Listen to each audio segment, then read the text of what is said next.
All right, y'all, welcome back to another episode of A Fresh Perspective with Jeff Charles, where we prefer truth over narrative and principles over politics. I've got another amazing guest today. This is an episode that I've wanted to do for a while on this topic.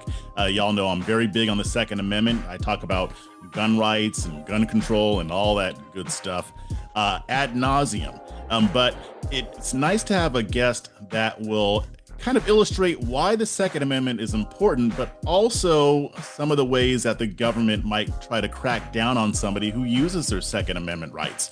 So, without further ado, I mean, you already know you got to subscribe and share this and all that good stuff. So, I'm not going to hammer you about that. Do it now if you haven't already. Appreciate it. But anyway, without further ado, I'm going to bring on my guest, author Barry Todd. Welcome to the program, brother. Oh, I appreciate you having me, Jeff. Good, good. Glad to have you here. Now, before we get into this, why don't you give us a little bit of background on yourself? Let the audience know who you are, all that. All right. Well, I live in Arizona now, but was originally born in Tennessee to a military family. I did 21 years in the military, joined when I was 18, retired in 2001. I now own a national fee only financial advisory firm. We have offices from Virginia to California. I have I've been married for 40 years last month, and I have three wonderful children and four grandchildren. Awesome, awesome. So, what we're going to talk about is basically self-defense, but not necessarily martial arts like people think of when they think of self-defense. We're going to talk about a person might be put in a position to where if they're armed, they have to use their firearm, and that's something that you've been through. But a lot of people don't think about what happens after that moment. I mean, people understand, at least gun owners understand the need to carry, but they might not understand how things could shape out if they are forced to use their firearm. And I think your story is very instructive on that. So why don't we go back to that incident that happened Okay. at that Arizona restaurant, the confrontation and all of that. Let's just go through the whole story. Well, let me begin out by telling your listeners and your viewers there, Jeff. This story is truly for everyone, but especially anyone that's until proven innocent. All right. The My wife and I were out with some friends. We were threatened, and then I was viciously attacked, not by one man, but two men, one wielding a knife. Twice I was attacked by them, and I had to use my firearm to defend myself. And when the police showed up, I was the one that was arrested. Investigation or due process. And it took me 26 months to clear myself of the criminal charges, and then another 5.5 years to clear my name. Mm, mm. So, well, so actually, let me ask. So, when you had to use your firearm, did you actually have to fire, or were you able to scare them off, or how did that go down? Oh no, one of them is was wounded, and he's probably wearing a colostomy bag the rest of his life. The But yeah, I was basically, I just went out to my car to get a fresh can of Copenhagen. I had left my friends and wife inside. And when I was coming back in, this guy didn't like me. Apparently, he followed me from inside to outside and wanted to fight. And at the time I was 52. I said, I am too old to get into a barroom fight. This is not happening. And he wasn't having any of that. He felt that it was necessary to teach me whatever it was he wanted to teach me. To this day, I still don't know why he attacked me. Mhm. He says he doesn't remember. That was his official statement. Uh, but yeah, I was on the ground. When I finally had to use the firearm, it was after both of them had attacked me and pulled me down to the ground, and they were wrestling to get the weapon from me. And one of them had me from behind, the guy that had pulled the knife, and the one that was in front of me had hold of my gun arm, and I was doing everything I could to prevent from pulling the trigger. But then I finally had to look at him and say, this is going to suck for both of us. And the firearm discharged and he rolled off of me. And then my friends came out and got the other guy off of me. Mm-hmm. And you're obviously right, because it did suck for both of you. Can Yeah. yeah. So why don't you kind of walk us through what happened after the incident? You mentioned that they arrested you, and that's really where your next fight actually began. Oh yeah. They show up. Within 5 minutes, they have me in handcuffs, put me in the back of a patrol car. They never read me my rights. They take me down, and they want to tell me what happened. And I know Arizona law. It's a justification defense state. And I had a CCW time. I still have my CCW. And I'm actually licensed in 41 states. I was trained in the Army Rangers how to use a weapon.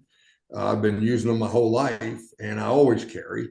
And so I felt comfortable telling them what happened because I knew I had followed the law. But afterwards, after I was done telling them what happened, the lead detective comes in and he says to me, he says, go ahead and read this document and sign here. And I said, well, and he said, it's a charge sheet. I said, I'm being charged for what? He goes, attempted murder and 2 counts of aggravated assault. And it'll be murder if the guy dies. And I said, well, I told you it was strictly self-defense. And he said to me, he goes, we have the whole thing on video. And I said, great. Have you looked at the video? He goes, no, we haven't. Not yet. I said, oh, you're a real intelligent life form. The oxygen is just flowing to your brain. Wait, they charged you without even watching the video? Yes. Wow. And everything in the book is 100%. There's no exaggeration. It comes from the transcripts, the recordings from the interviews, everything. It will blow your mind. Okay, so you asked him if you watched the video. He said no. Okay, so take us from there. Well, what happened after that? Well, after I got sarcastic with him and said, you're a real intelligent life form, I can just see the oxygen going to your brain. Needless to say, they pulled me up, put shackles on me, and took me down to be processed. And at this point, I'm pissed because I know the law. I knew I followed Arizona Revised Statute 13421 and 13411, which is and 13404. 13404 is the justification law that was passed in about 2004 that basically says the moment you tell them it's self-defense in Arizona, it's up to the prosecution to prove that it wasn't. In other words, you're supposed to be set free until they're able to prove that it wasn't self-defense. In California, or in a lot of other states, it's an affirmative defense. That means the moment you claim it's self-defense, you have to prove that it was self-defense, not the prosecution. A lot of people in today's society call that stand your ground laws. Right. Okay. But the real name for it is justification defense. In other words, yeah. Did I have a weapon? Did I use the weapon? Yes and yes, but I was justified in my actions. That's what justification defense means. Yeah, and so knowing the law, I mean, how surprised were you when they arrested you, and then when they slapped that paper down in front of you saying that they're charging you? Like, what was going through your mind at that time? I was shocked. I mean, think about it. I'm a 21-year decorated, retired airborne ranger, disabled. All right. And now all of a sudden, a system that I fought for is not working. I was totally shocked, and I was mad.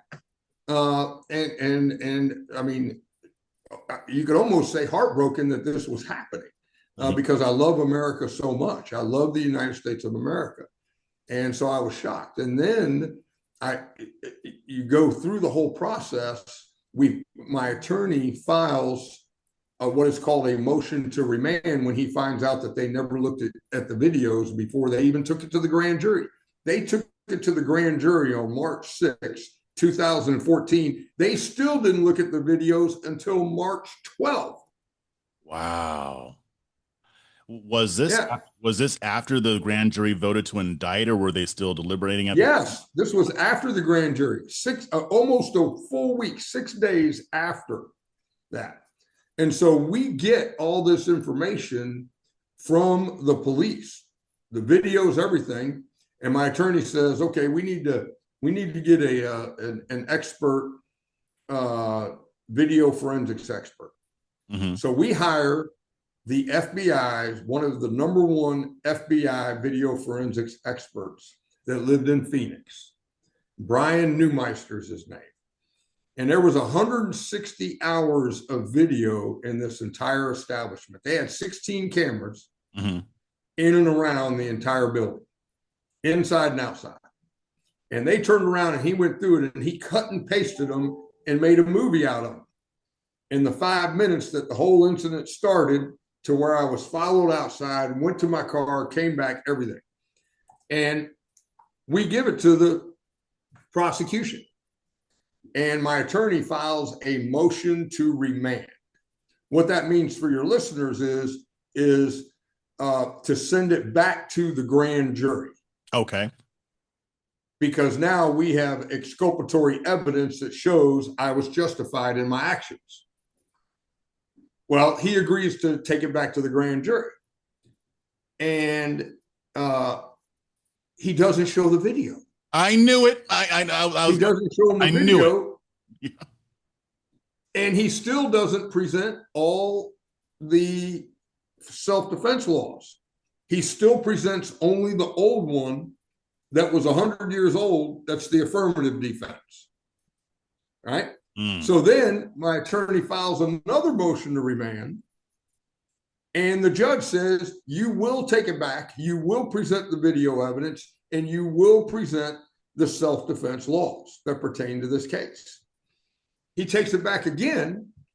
And this time, my attorney also, which is something he knew I was innocent and the case was so strong that he felt comfortable even having me testify. Okay. At a grand jury. The prosecution wouldn't let me testify. He convinced the jurors not to hear me. And he still didn't show, he still only gave the affirmative defense law, none of the justification ones that have been passed for the last 10, 15 years, and still didn't show the video.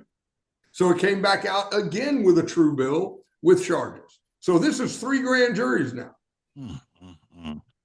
I'm just going to pause really quick just to tell my audience something. Y'all know that I talk a lot about how grand juries were originally meant to protect our liberties, and now they've been used as an instrument to violate our liberties. And everything that Barry just said is exactly what happens. Prosecutors have 100% control over what they show a grand jury. They don't have to include exculpatory evidence if they don't want to. They don't have to. They can choose what's included, which is why we have that phrase, you can indict a ham sandwich, because the prosecutor has full control over the proceedings. Even if it seems like he doesn't, he does. And this is a prime example of how grand juries have been weaponized by the government against we the people. Okay, I'll get off my soapbox. Go ahead. No, I agree with you 100%. And your listeners need to understand there's no defense in a grand jury and there's no judge. It's 16 novice people off the street and a prosecutor. And the prosecutor, when he goes into a grand jury, he's not supposed to be a prosecutor. He's supposed to be a minister of justice. That's his legal title when he goes into a grand jury. He's supposed to present all the evidence and let the chips fall where they may. And I still believe that. You should still hold even good people that have done things wrong accountable. Everybody needs to be held accountable for their action. But don't create a crime where one does not exist. Yeah, according to the law. Exactly. Right? Like everybody deserves a fair shake. Yeah. A perfect example of what you're talking about, Jeff, is what happened to Daniel Penny. Right? Daniel Penny was the guy on the subway, the Marine. That's right. Yeah. He was white. The guy that he subdued, who was threatening everybody on the subway, was black, and he was on drugs and he was all crazy. They took videos. All the people on the subway took videos. They all told the police, the Marines saved us. This guy was crazy, da da da da. And all he did was subdue him in a headlock for about 5-10 minutes until the subway stopped. And then the police showed up. 5-10 minutes after the police showed up, he passed away. Mm-hmm. Now, Alvin Bragg, this happened in New York for your listeners. You can go look it up. Big case. It was all over the America's news. All right. If the prosecutor, who is elected, and this is what you got to remember, prosecutors are elected. So they have to go which way their constituents are going. All right. And New York was all upset because the guy was white and the guy that passed away was black. All right. Race never came into it except in that situation. Sure. But that prosecutor didn't have the courage and what I call honor to do the right thing. And he withheld all those witnesses that were on the subway and withheld all the videos that were all over Facebook out of the grand jury. He didn't put any of that in the grand jury. So they came out with a true bill. And then he goes to trial. And then when he was found not guilty, almost immediately, the trial did not last long. He was found not guilty. And the prosecutor was able to stand up there in front of his constituents and say, it wasn't me. Right. It was the jury. So the weight is off of him because he's elected. Exactly. And then that's the other, there's also the political element that plays in the grand juries. It's so much so. It does. And the other side of it is that defense attorneys, number one, they're not paid the same. Even the public defenders are not paid the same as the prosecutors. And they don't get near the resources that a prosecutor gets, not in any state. Mm-hmm. They get much less.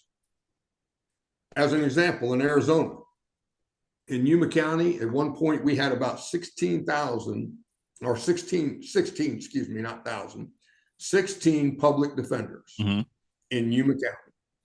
They get 10 hours a month of investigative work by private eye for all of them. Wow. 10 hours for all 16, not 10 hours per 16, 10 hours. If they want more hours, they have to file a motion with the court to get the court to pay that. And then they're only paying these guys $45 an hour. Well, some of this investigative stuff is expensive. Yeah. And it's risky. I mean, my lead investigator cost me $100 an hour. Wow. Yeah. Wow. And so going back to my story, so the judge got so mad after the third grand jury came back with a true bill, he decided to look at the video. Okay. And so he looked at the video, and this has never happened. My attorney was one of the two attorneys that got Miranda rights through the Supreme Court in 1969. Oh. That every police officer in the United States now has to say his name is Michael Kimmerer. He passed away last year. He was a wonderful man and a brilliant legal mind. And he said, in my over 50 years of practicing law, I have never seen a judge make a finding of fact before we ever have a trial date set. Interesting. And he watched the video and he came back, and in there he said that I was not the aggressor and I was following the law in accordance with Arizona Revised Statute 13421, which is the defensive display of a firearm when you believe that physical force is coming at you. It doesn't have to be deadly physical force, but physical force. And that's exactly what I did. And then I was attacked again when I was displaying it. Right. And so he put all that in a fact of finding, gave it back to him, and the prosecutor still wouldn't drop the case. And when he said, I want you to take this memo, this order, and take it back to the grand jury, the prosecutor got mad and said, well, I want a preliminary hearing. Now, for your listeners, a preliminary hearing is much better than a grand jury. It replaces the grand jury. Mm-hmm. There are two states now, Connecticut and Pennsylvania, that for high felony charges, that's all they do is preliminary hearings. They don't do grand juries anymore. Okay. Because grand juries are so one-sided. Right. But a preliminary hearing for your audience is like a mini trial, because all a grand jury is out there, folks, is to determine, is there a 50% chance or greater that you committed a crime? Mm-hmm. All right.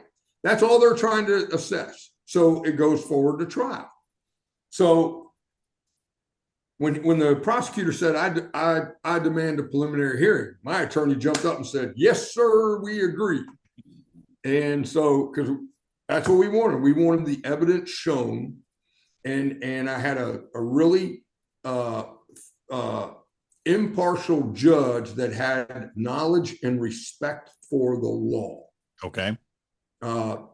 And so in a preliminary hearing, how it replaces them is, instead of 16 novice people that don't know the law and are just being force-fed by a prosecutor, the judge sits up there, prosecution presents their case, defense presents their case, and then he decides, is there enough evidence for it to go over to trial?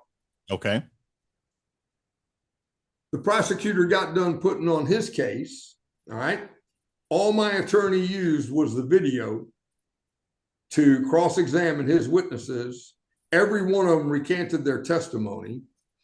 We'll get into the police detective later on. Okay. And we didn't even have to put any evidence on after that. We didn't even have to present the defense. The case was dismissed in 6 hours. Wow. Yeah. How long did this process? And he looked at how long did this process take? 26 months. Okay, 26 months to get to get to that point. Okay. 26 months and 17 days. Okay. Okay. Why did this prosecutor have such a thing for you? I mean, I know you can't read minds, but like, why? I don't know. And this is what happens with these attorneys. One, we have a lot of prosecutors out there that have been put in place over the past couple of decades by organizations who put a lot of money behind them so they can get elected. And they interpret the laws differently than how they read. In February, so I got arrested on March 1st, 2014. In February of 2015, my lead attorney was Mike Kimmerer was interviewing the lead detective, Detective Torres. And 50 minutes into it, the prosecutor was in the interview, and so was my lead investigator. The whole thing was recorded. And 50 minutes into it, the prosecutor interrupts and says, well, we're not talking about the elephant in the room. Mr. Todd came back with a gun, and he didn't have to do that. And my attorney said to him,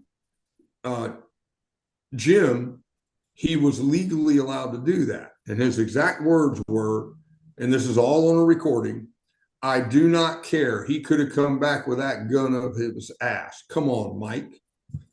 Oh my God. Wait.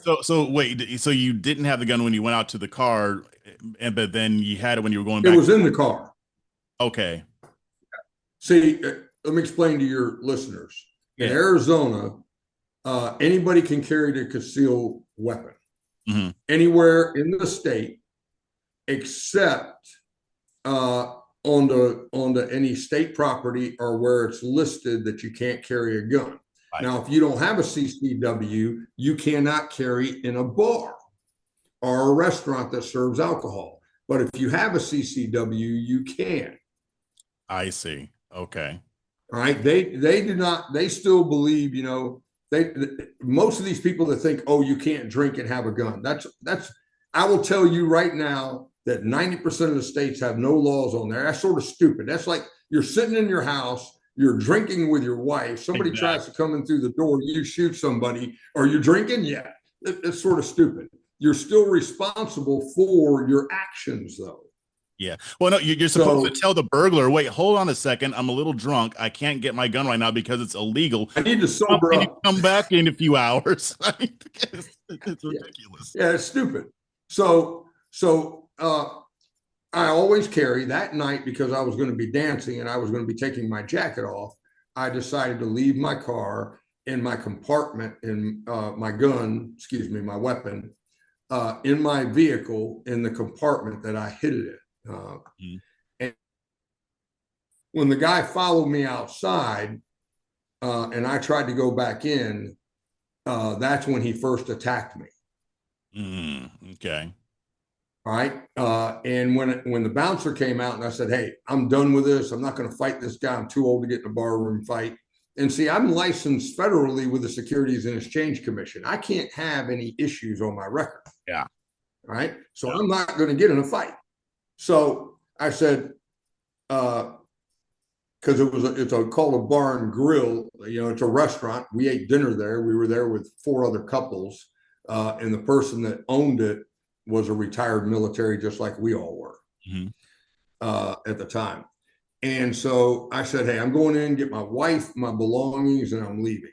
The guy that was attacking looked right at me and said, "You're not going back in there, and that bitch is mine." So now he threatened my wife again. And I said, "Wrong answer, young man." I basically said, "Be advised, I am armed." Mm. And he goes, "Get your effing okay." And in Arizona, you don't have to have your weapon on you at the time. Right. You're allowed to go any place in the state, and especially if you're licensed under these circumstances, and have your weapon.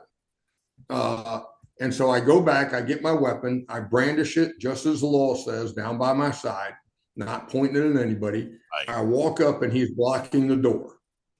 And I pointed my finger at him and I said, "Dude," I said, "I'm going back in there, I'm getting my wife and my belongings, and I'm leaving."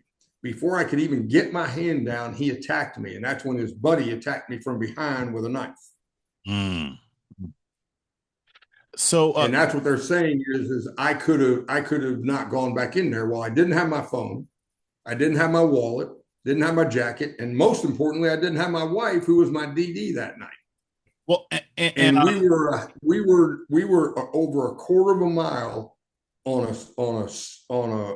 a road from the nearest phone or other establishment. well, but that's not even relevant. Like you have the right to go where you want. You have the right to go into a Oh, restaurant, I know. and somebody who's trying to Yeah. stop you from doing that. I mean, what do you expect? You gave him all the warning that he needed. It's just amazing to me that they decided to even prosecute this. How much time did you spend incarcerated over this? 5 days, and the only way I could get out was they put a $500,000 cash only bond on me. It wiped out my entire portfolio. Good God! I Wow. had to pull every dime out of my IRAs and everything. Mm, mm, mm. So, okay.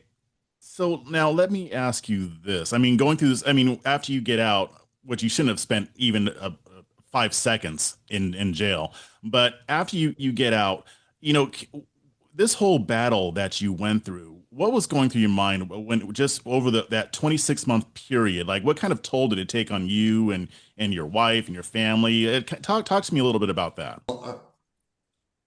It was the most stressful situation that I've ever been through in my life. The mental toll was excruciating. There was a couple of times I remember looking at my wife just saying, "You know what? Screw this. All right, I'm gonna get my shit. I'm gonna go down to Mexico and they can figure it out. I'm done. I'm done believing in this country." And of course, she talked me out of it, and it was tough. It was really tough. And I'm a retired Army Ranger. I've been through a lot of crap in my life, and I'll tell you though, that night in jail when they have this book cart that comes by, that first night I'm there, I got 2 broken ribs, a broken arm, a concussion. They gave me no medical. They still didn't read me my rights until I had been in jail for 2 days. And and it was a judge that read me my rights when they first set the bond over that weekend. And then I grabbed 2 books, and the first one was the Holy Bible.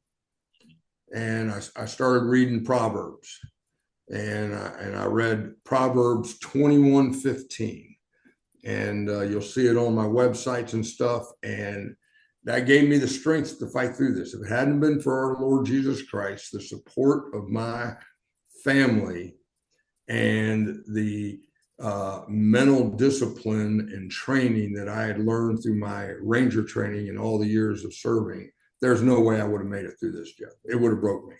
And that's what they try to do. They throw the whole house at you, and they try to break you. Yeah, I mean, I've noticed that in a lot of the investigative journalism I do, a lot of things that I cover deal with state and local government doing these types of things to people. And you're absolutely right. Even if they know they're wrong, if they think that they can get a conviction or a plea deal, they will batter you into submission, which is why a lot of people don't fight back. I'm glad that you did, but you've seemed to have become like an advocate for people who might be in your situation. Tell me a little bit about that, how you've been kind of using your experience to help others who might be targeted, but not just by an assailant, but also by the government afterwards. Well, the number one is all the proceeds from my book are going to the Defense Resources Foundation.org. That's a foundation that my wife and I started, Jeff, along with my legal team and some other people from the legal field. I have 2 sheriffs. One of them was wrongfully indicted, as well as a police chief in Texas. Mhm. And they found out that through their investigation that they were withholding information because they didn't like this police chief. Mhm. And so he's an advocate now for our stuff, and he sits on the board. So we started this foundation, and the purpose of the foundation is twofold. One, it's to start educating and waking individuals up across America that the underlying system has been flipped upside down, and we need to start changing the laws. And there's not one size fits all. I've had a lot of people ask me that, and different states are run different ways. But Right. you can look at how your laws are set and adjust them. Here in Arizona, I'm in Georgia right now, but when I'm in Arizona, I'm starting to work with the legislatures. I would like to see a law passed. You can keep electing your prosecutors if you want to, but let's start putting a law in place that if you're found not guilty, or your case is dismissed and the judge puts on the line that you were wrongfully indicted or otherwise charged, like he did with me, all right, the state should have to pay you back every single dime with interest. That will stop, because money talks.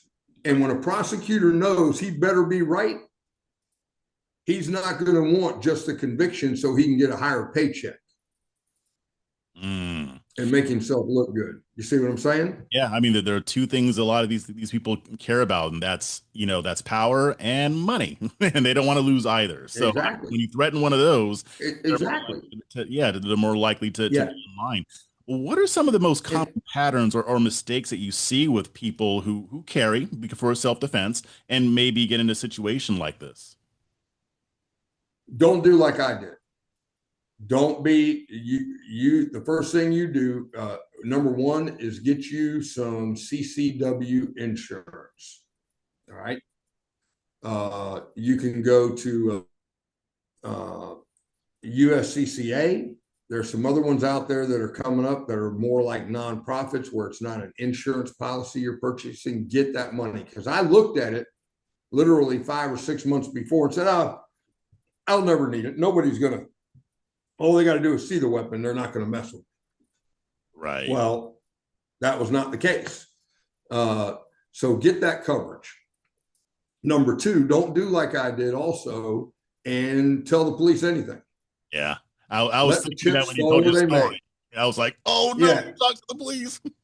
I was totally legal, because this is how bad it was. The police officer was honest, but he was extremely incompetent. He literally said in the preliminary hearing when my attorney said, "Were you aware of these laws that were passed?" And now this is 2000. Were you aware of these laws that were passed in 2004, 2006, 2008? He goes, "Oh, I remember hearing something about it. I think there was a CD going around the." And he goes, "Well, did you ever look at them?" He goes, "Well, no." He goes, "Well, do you think you should know that information since you're able to arrest people?" He goes, "No, that's not my job. My job's to arrest people. That's up to the attorneys and the prosecutors to decide that." Oh my God. Those were his exact words on the stand. Oh, that is depressing. Mm, mm. Yeah. And It, he had been on the force for 19 years and 9 years, a lead detective in the Yuma Police Department. wow. So, were there other moments like that during your trial with witnesses or law enforcement or whoever was testifying in your case? Like, just I don't know. Are there any more depressing stories like that? Oh no, the whole story is the funny thing is when we went into the preliminary hearing, my lead detective, Mike McLaughlin, great guy, uh, he he said to me literally, Jeff, he goes, "Barry, when we go in here, this preliminary hearing is not like what you see on TV. This is not going to be a Matlock or Perry Mason or anything like that." It was so awesome and dismissed 6 to 7 hours later, and yet there was 3 days planned for it. We walked out of the courtroom, the whole courtroom was cheering afterwards. And he says to me, he says, "You remember what I told you before we went in here this morning about 8:30, that this was not going to be a Perry Mason or Matlock type thing?" I said, "Yeah." He goes, "Only you would make it a Perry Mason Matlock thing. This thing is unbelievable." But I don't want to give away all the little tidbits in the book, but there's dozens and dozens of them. One of the funniest ones, it's one of the guys that, because as they brought up the witnesses and my attorney would show them the video, all of them recanted except for this one guy. And it didn't matter what the video, I don't care what the video shows, no matter, I know what I saw. And your listeners need to understand, whenever you hear somebody say eyewitness testimony is only accurate 20% of the time. Yet we have incarcerated people on eyewitness testimonies for their entire life and even had them executed. Yeah. Yet it's only 20% accurate because people see things through a very closed, narrow vision. And one of my friends that was there said, "Yeah, he had staggered out there. He was a little intoxicated after the first one, him and his wife, after the first attack on me. And I can remember him telling the police, 'Yeah, I saw it. I went over there and saved the guy. I told Barry not to do this and all that.' But when the video comes up, he is literally hiding behind his wife." Whoa. When I come back with the gun. Oh my God. And he had to completely recant his statement to the police. He's just like, everything in this case that could have gone wrong went wrong except the outcome. And it's just, I think it's very much a cautionary tale about what can happen. So you mentioned, not talking to the police and having some type of insurance. I'm asking for myself too, by the way, because I carry pretty much everywhere I go. I do have insurance. I use U.S. Law Shield. I already know better than to talk to the police without a lawyer present. What other mistakes do you see people make, or what other kind of advice would you give to other people who carry? Don't be afraid to ask for help. Number one. Number two, hold your attorneys accountable. Dive into your case. This is the most important one. Okay. You got to remember, attorneys, as an example, my attorney skipped a step in the process, and I'll tell you what it was here in a second. He basically took my case.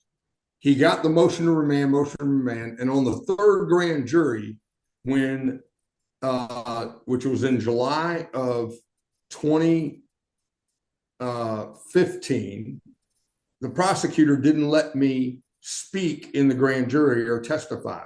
Right. They come back with a true bill again. And so we walked back from the courthouse over to the hotel where my attorney was staying, which was right near the courthouse, literally a block away. We get into the lobby and we're sitting back in the corner trying to understand why this guy's coming after me.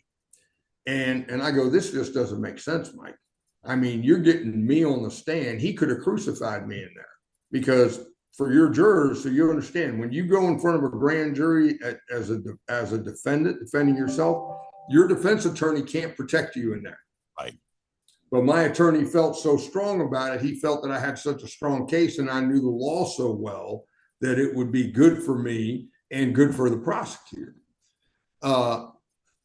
And finally, I got really upset. And then my attorney said to me, he goes, well, Barry, you did have a gun. And I'm like, Mike, I've told you a million times I was authorized to have the gun. And he goes, I was taught that in our CCW. And he goes, your CCW training is not the law. I said, Mike, who pays your bills? He goes, you do? I said, okay, don't say another word to me because I'm going to fire you if you do. And I brought up the law. I brought up 13-421, 13-404, and 13-411 on my phone.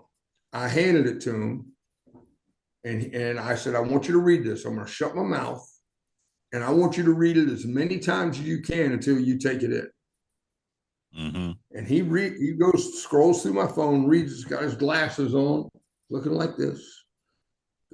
Yep, there it is. There it is. And then he goes, okay, give me 24 hours. I'm going to go back to my office in Phoenix. He worked in Phoenix. I'm in Yuma.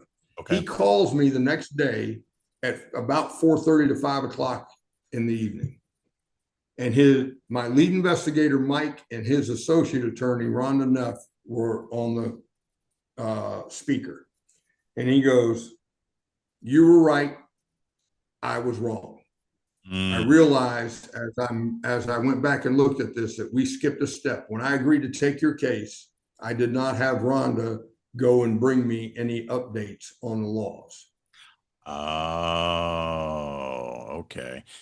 And you know what's, right. I'm glad that you told that story, because that's not something that most people would think about. You think when you hire an attorney, oh, they got this. They know the law. You just gave an example of a almost 2-decade investigator who didn't know the law had changed. So attorneys, Correct. just because they're attorneys doesn't mean that they're always up to date. You were your own best advocate in that situation, and you did what you needed to do. And Correct. if you hadn't done that, he might have blown your case. That's right. And you direct your investigator. Your investigator calls you, you share stuff with him. You can't give him specific guidance. It has to come from the attorney, but you can still collaborate with him and then have the directives come from the attorney back to the investigator. Get involved in your case, get weekly updates, and don't let it be, well, nothing's changed. Right? No. Wrong freaking answer. You know, when I'm paying you $750 an hour, you better be freaking cranking it. Yeah, you better come up with something. I mean, because that's right. But it's very instructive, because you are the boss. The attorney's not the boss. You're the attorney was hired. You hired him. You are his boss.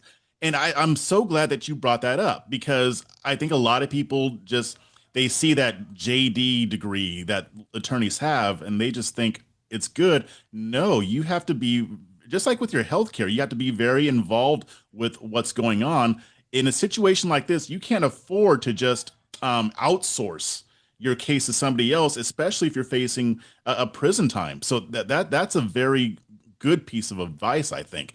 Why don't you, just before we sign up, because I know we're limited on time, tell us more about a little bit about your book, why you wrote it, that kind of thing, what people have said about it. Well, I wrote the book because I saw how much money it cost me.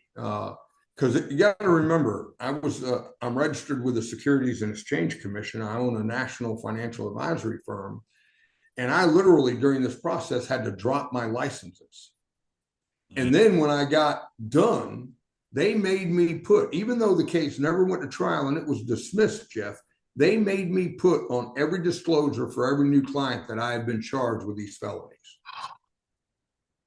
Every single one of them. That is, it's not the law, but it's the rules from a regulator. Oh, right? the administrative state. Of course, they show up in the story. Exactly. And so that took me another 5.5 years to clear my name, because their rules say the only way you can get it off your record is if your record is expunged. Well, you got to be convicted of something to be expunged. Yeah. You can't expunge something that you were convicted of. Oh my God. Right. I'm sorry, I'm laughing, so, but it's just so absurd. Yeah, this cost my firm another $250,000 just to get all that stuff off the record. But I had to go through a huge legal battle, and finally, the judge that was on my case sealed the record. So even if you go pull an FBI record of me now, it's gone. Nothing's there that I was ever charged, nothing. And then once they did that, the Securities and Exchange Commission removed it from my disclosures. So altogether, it cost me somewhere between $500,000 to $750,000, and then the lost time of earnings. Right.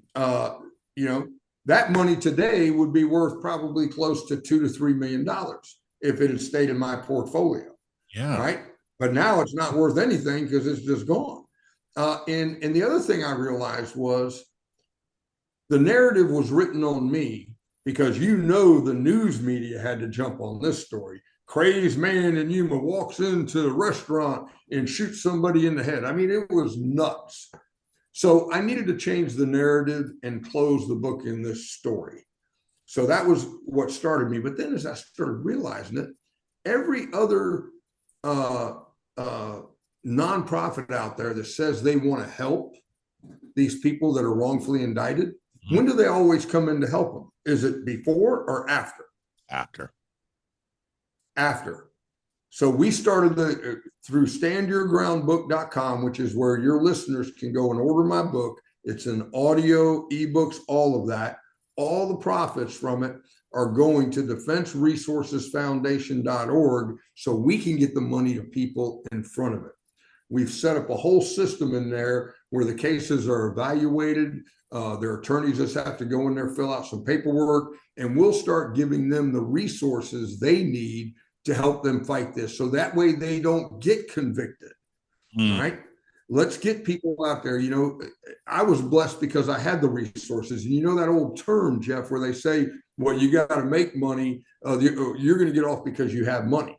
Well, the only reason a person gets off that has money is because they're able to afford the legal experts to help them with it. It's not because they're trying to get over on the system. It's because they need the experts. In these public defenders, they have hundreds of cases on their desks a day, and they're trying to juggle them all. They just don't, and it's very lopsided in the states. Prosecutors get whatever they need. They got a whole police force behind them, state troopers, everything. Over here, it's way down here. It's down here in the toilet. Almost like it's by design. Because, I said almost like it's by design. I don't know. Exactly. It is by design. Wow. It is by design. There's a country out there. I can't remember the name of it now. I got to look it up again. But there's a country out there that the prosecutors and the defense attorneys get the exact same resources. It's in their law that way. Oh, okay. Now that's interesting. I'd like to look that up. I'll check that out. Yeah, I got to find out what country it is, but that would be I can't remember. My dad told me about it because he was a criminal justice professor in college. So he talked to me about it. So please go out there, get the book. Let's help other people, start spreading the word. I want this to become a national movement so we can start changing laws to fit the states wherever you're at. And I want the foundation to help with that. Let's start getting us back to our roots, back to what our founders meant the Constitution to be, because only you are responsible for defending yourself, your family, and your property. Amen. And before we sign off, I'm just going to add, that we're in a Second Amendment battle right now. The battle over gun rights is still continuing, and a lot of focus has been on removing gun control laws, which exactly we should be doing. But like Mr. Todd brought up, there's other laws that can punish you for exercising your Second Amendment rights that allow the government to target you. And these are the areas that people don't really think about. So you're right. I mean, we this does need to be part of the movement as well. But we need to be talking more about this, more resources for people who get targeted for defending themselves and just understanding what the laws are and getting the laws changed that allow the government to target people. Definitely. But I'm going to let you have the very last word because I'm just the host over here. All right. Well, I just want to tell you, thank you for having me on. This has been a joy. Please, to all your listeners, God bless all of you and your families, and may God continue to bless the United States of America. Thank you. Awesome. Thanks again for joining. I got to get you back on sometime. But to my audience, until Love next to. time, stay free, stay principled, and most importantly, stay ungovernable.